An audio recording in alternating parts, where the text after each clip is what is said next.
Long story short, I put myself in survival mode. As usual, it was the end of the month. I only had 20 bucks left. It was the 5th. So, naturally, I entered survival mode. In survival mode, I add water to shampoo bottles to make them last longer. Same with dish soap. I cut the toothpaste tube open to access the emergency reserves. I search under the sofa, through my pockets, inside the car.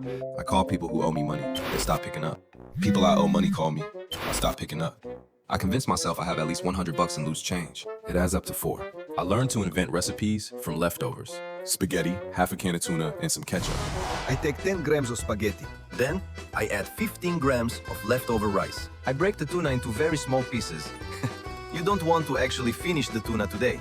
Mix everything slowly, so each spaghetti gets at least one interaction with the tuna. Add ketchup carefully. In survival mode, that is Italian cuisine. I use the same tea bag for over a week. The less tea it produces, the more sugar I add. When you are in survival mode, you are mysteriously never hungry. Do you want to go eat? No thanks, I'm not hungry. Let's order a pizza. Not hungry. I know a great restaurant. I'll pay. A large combo, extra fries, and a milkshake, please. I organize parties and tell everyone to bring something. No, you don't need to bring anything. Actually, just bring some chips. Then, for 2 weeks, I live exclusively on chips and peanuts. Long story short, I'm in survival mode.